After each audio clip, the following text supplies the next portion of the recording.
तुम्हाला आश्चर्य वाटलं असेल मी दादांच्या बरोबर कसं काय, कारण मी नेहमी दादांच्या बरोबर राहिलो. चांगला काळ असेल वाईट काळ असेल जे काही त्यांनी निर्णय घेतले त्याला मी नेहमी साथ दिली. कुठल्या याच्यामध्ये मी कधी, कारण भाऊ म्हणून तो म्हणून तसे मी उडी मारली. कधी विचारलं नाही की असं का करायला पाहिजे का. मला वाटतं बऱ्यापैकी लोक मला ओळखतात, मी इथं सुद्धा लहानाचं मोठं झालोय. पण जेव्हा आमची चर्चा झाली तर माझं असं दादांना म्हणणं होतं की आपण आमदारकीला तू आहेस तर खासदारकी तरी आपण साहेबांच्या दिली पाहिजे. कारण साहेबांचे जे काही आपल्यावर उपकार आहेत तर गावकरी म्हणून तुम्हाला सगळ्यांना माहिती आहे की आम्ही आमच्यावर पण साहेबांचे किती उपकार आहेत. आणि साहेबांचं वय आता 83 झाल्यामुळं त्यांना सोडणं हे मला पटलं नाही. कारण माझे काही मित्र पण म्हणाले की आता इथून पुढची दादांची वर्षे साहेबांची काही नाही. तो विचारच मला अतिशय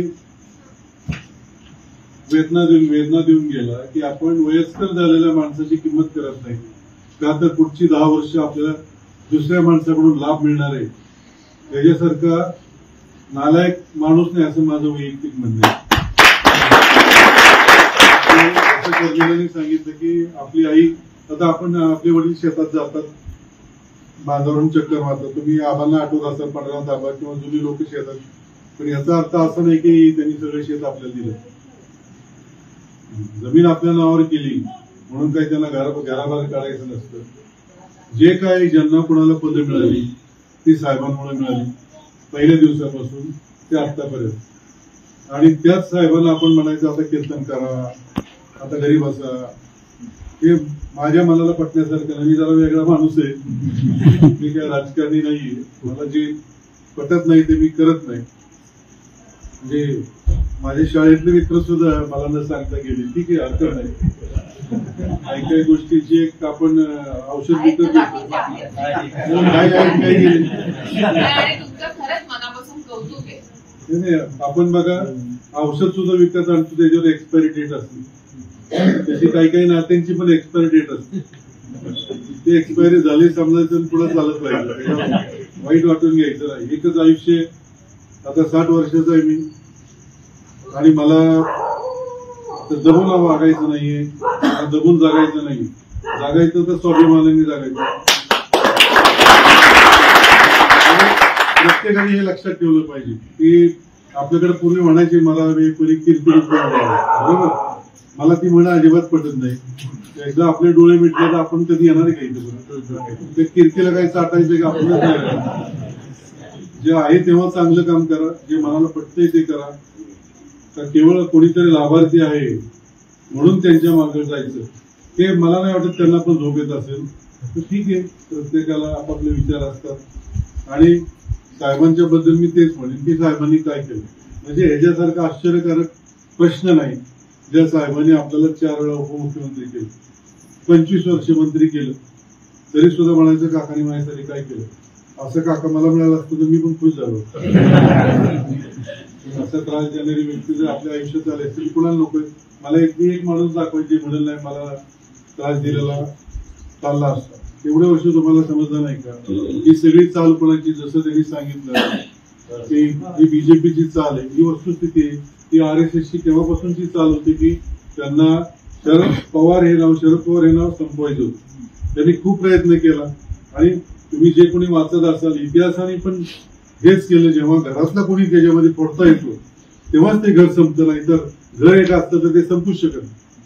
कुठेही बघा तुम्ही, अगदी आपल्या देवदेवतांपासून आपल्या राजे राजवाड्यांपासून ते आता आपण बोलतो इथपर्यंत बघा, घरातली व्यक्ती जर आपण बाहेर काढू शकलो तरच घर पडतो. कारण ते त्यांना घरातलाच माणूस घरच्याला घाबरत नाही, नाहीतर गावात भीती असते.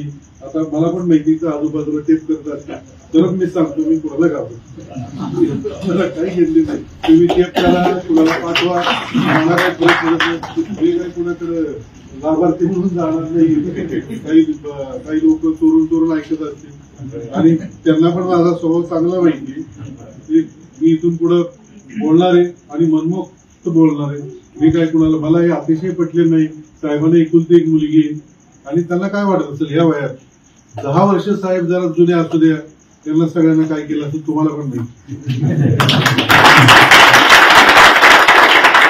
वय वाढले म्हणून वयस्कर माणसाला तुम्ही कमजोर समजू नका.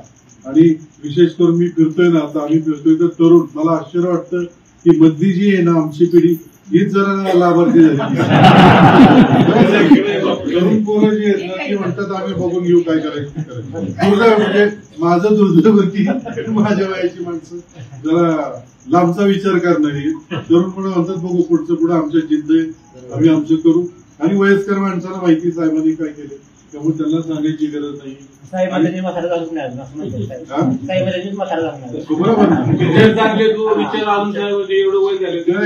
एक सांगा, साहेब एवढे वर्ष होते, साहेबांनी कधी कुणाला आवाज सोडून बोललेला असेल, साहेबांनी कधी कुणाचा भाप काढला असेल तर मला सांगा.